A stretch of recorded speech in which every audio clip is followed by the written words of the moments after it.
arrêter.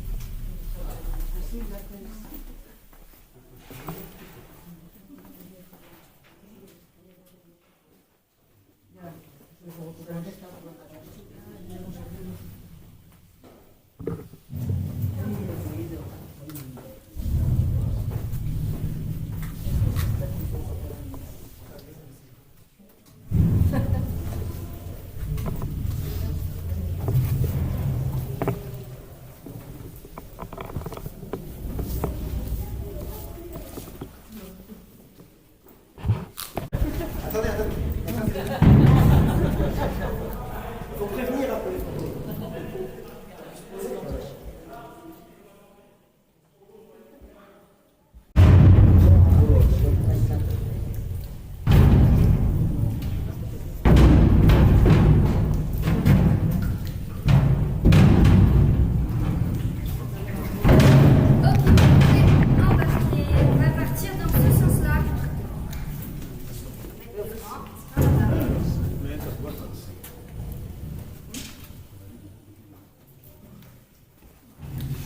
La vicina la marcha para allá, pero ya no. Depende. Va rien y voir, hein. Si tu mets dans l'autre sens, après, pour toi. Pour moi, c'est pareil. Voilà, évitez de marcher sur les bancs. Les marches pour là, la marche vers L'intérieur de la barque, puisque la barque vide pèse plus de 500 kilos. Donc, pleine, vous ferez le calcul si ça vous amuse. Mais je doute que ce soit très fun de passer la fin de votre après-midi aux urgences. Vous savez, en espagnol, los manos en la barca, por favor, y no toca. Et donc, attention, tête, cuidado la cabeza, por favor. Attention à la tête, puisqu'on va passer dans des endroits très bas. hierros, de verdad que te deja tonto. Es que está con la marca que te hace quedar un poco como... La cámara fue en el suelo. El agua, el agua. Cuidado con tu mano. Has pasado un centímetro.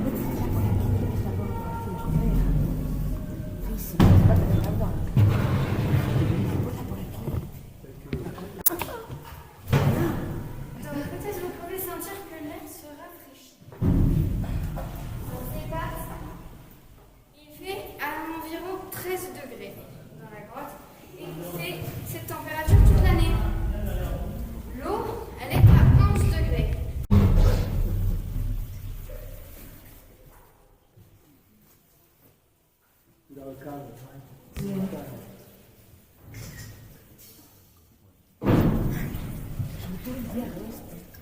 Estos hierros, no te pasa mucho. Los hierros... Et quel chauffeur. Te puede entrar. C'est là.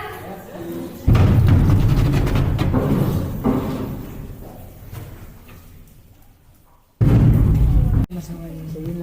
Es que está... Tiene que estar en C'est medio. sous la dent de requin. Juste là, si vous regardez bien, vous la recollez parce qu'elle est déjà tombée. Y esto es como tomate. En medio, sentado, lo dijo ella. En medio de la barca. Ahí es el pueblo de los... Entonces está el medio. Pues ya está.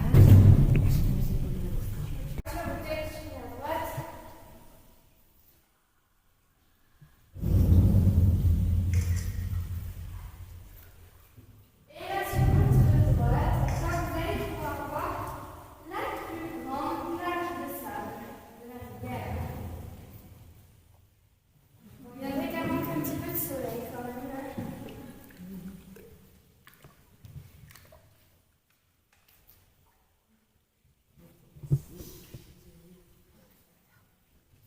Ici, la sorcière, avec sa tête, son dos bossu, son panier de bois, et elle a même une jambe de bois. Alors ne vous en faites pas, elle ne mange que les enfants.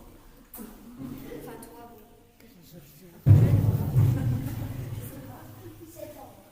7 ans, elle va faire jusqu'à 10 ans.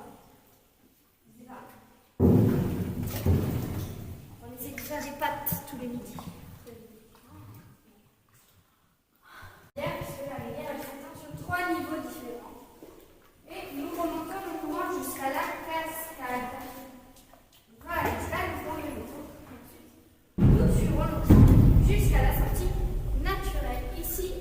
La peau de chamois, c'est une belle draperie. Alors vous saurez que dans les Pyrénées, nous n'avons pas de chamois. Nous avons seulement des isards. Chamois, c'est pour les Alpes. Allô?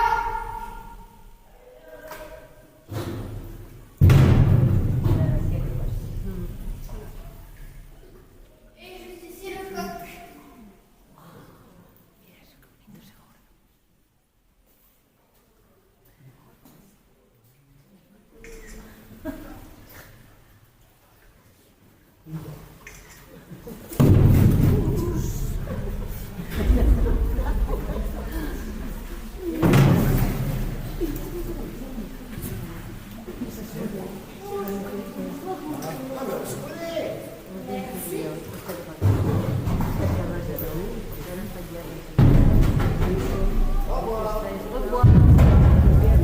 Et donc à votre gauche, le village de Schtroumpf. Là, si vous regardez bien, il est habité. Et si vous regardez encore mieux, on peut y voir la Schtroumpfette depuis cette année. Grande nouveauté, puisque c'est de la première belle Schtroumpfette.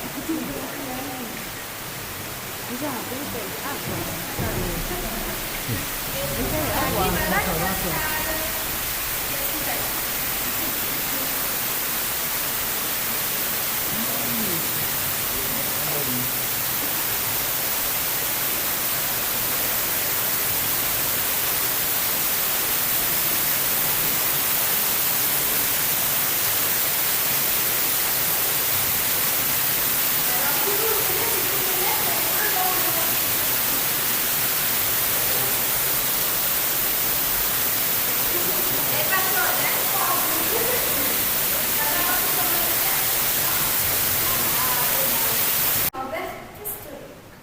Alors, monsieur Castelet, il est assez connu en Ariège. Et donc, en 1938. Alors, en 1938, il s'est dit qu'il allait visiter ce qu'il y avait après la cascade. Et en fait, il a parcouru jusqu'à 1 kilomètre de galerie. Et il s'est retrouvé bloqué à ce qu'on appelle un siphon. Un siphon, c'est un endroit où l'eau, elle a creusé sur la roche, pour former un tunnel, où il n'y a pas d'air à l'intérieur. Bonjour.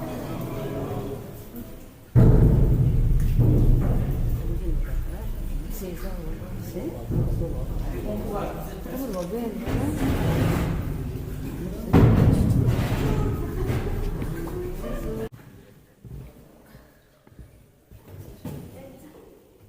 À votre gauche, la licorne.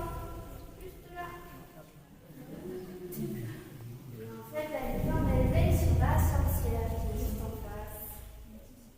C'est pour ça que t'as pas bougé. Allô? Non, viens, viens.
97.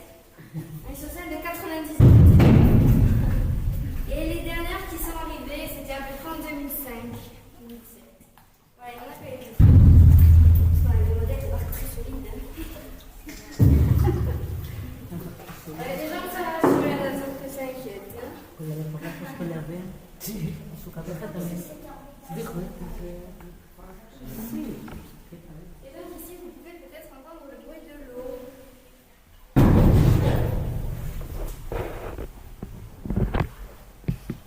Alors ici, donc on l'entend, mais on ne le voit pas.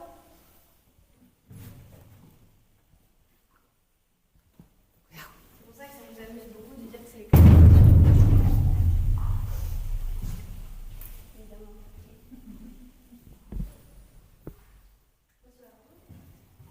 Alors ça, c'est une lame d'érosion. C'est une lame d'érosion. Peut-être, je vous en remontrerai tout à l'heure. Et ici, peut-être, vous pouvez apercevoir au fond de l'eau une barque. Alors c'est la barque des visiteurs qui était devant nous. Alors ça, c'est du coup un ancien modèle de barque. Parce que déjà, en plus d'être beaucoup plus lourd, et ben ça rouille. Voilà, donc celle-là, et maintenant, vous êtes assis dans une barque en aluminium. Tout aussi solide et moins lourd. Et le moins lourd, vous l'avez fait.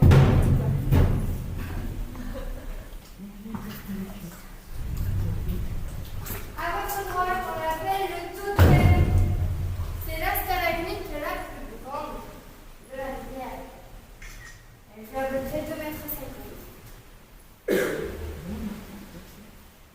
Et donc, on va débarquer, changer de bateau. Attention à la tête en passant, cuidado la cabeza vers aquí.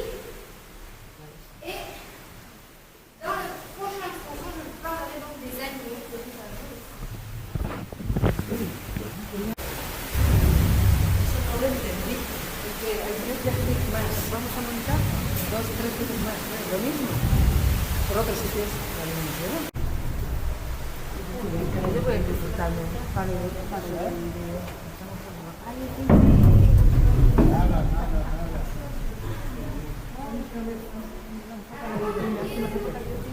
Dans la partie intermédiaire de la rivière, donc c'est la partie. Et en fait, c'est la plus courte, puisqu'elle mesure à peine 200 mètres. Et donc, vous allez voir, on va assez rapidement changer à nouveau de bateau. Mais avant, je vais pouvoir vous parler des animaux qu'on peut voir ici.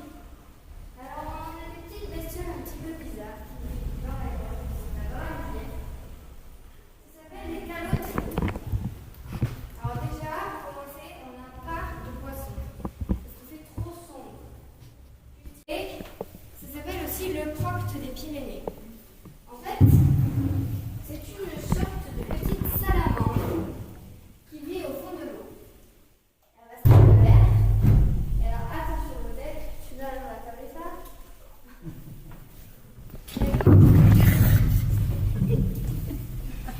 Et donc le galop triton, normalement, ça vit plutôt en Afrique. Donc ça nous arrive d'en apercevoir. Ça ne vit pas tous les jours, tous les jours. Mais si vous regardez bien, au fond de l'eau, c'est un peu la couleur du sable. Si vous avez chanceux. Et donc, à votre droite, ce qu'on a fait tout à l'heure, une lame d'érosion, celle-là, on l'appelle le loup. Ah ouh! Qu'est-ce que ça va? Et donc,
Dans la dernière partie de la rivière, donc la plus basse et aussi la plus basse de plafond.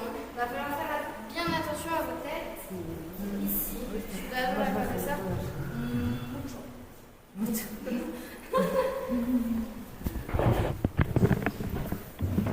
Oui, je vais pas connaître.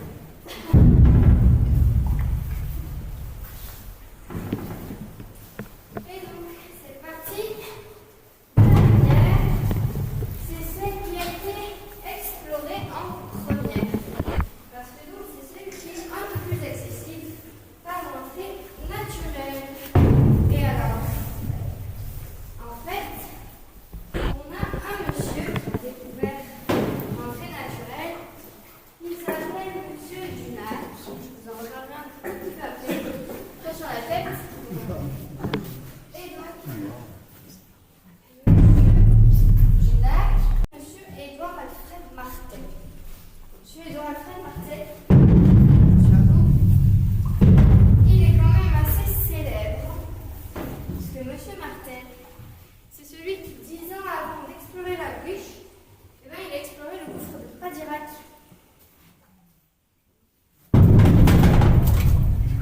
Assez haut, et donc ils ont dû faire demi-tour.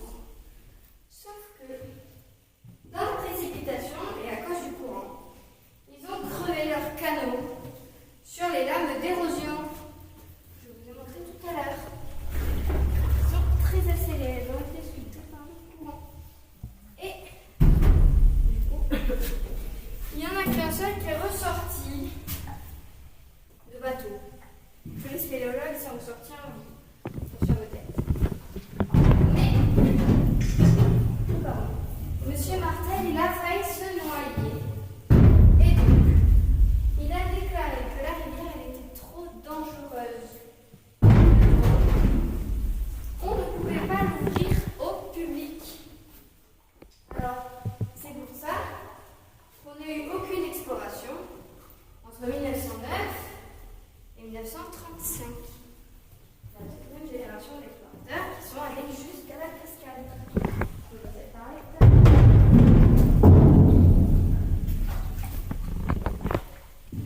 De 1909, puisqu'en fait ils sont rentrés dans la grotte avec des sortes de lampes à huile, ce qu'on appelle des lampes à acétylène. Et alors quand les lampes à acétylène, elles prennent une gerbe d'eau, et ben elles s'éteignent. Et il faut attendre que la mèche sèche pour pouvoir les rallumer. Alors attention à la tête quand même. Ce passage il est bas. Je suis là la cabessa.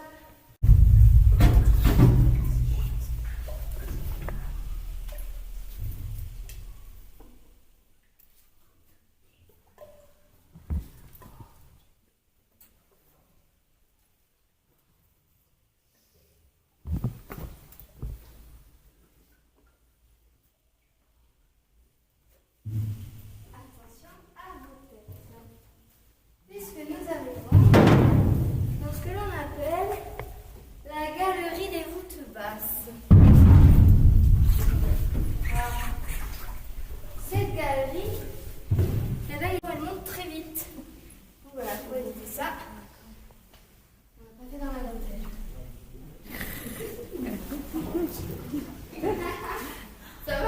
Est-ce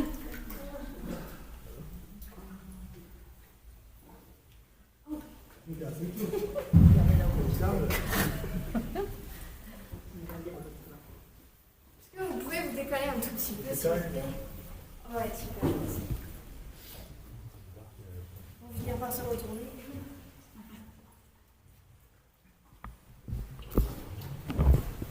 Et donc, ce que vous entendez, c'est le dernier barrage de la bouche. Mais en fait, il ne concerne pas vraiment. On va virer de bord et qu'on va emprunter un affluent qui s'appelle le flagell. Et en fait, c'est sur le flagell que donne l'entrée naturelle. Alors au départ, je pensais que c'était la même rivière. Mais en fait, c'est une autre rivière qu'on va emprunter pour sortir. Pour rentrer, voilà, c'est dans l'autre sens.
Et donc c'est également dans cette galerie qu'on a pu découvrir des vestiges datant de l'époque magdalénienne.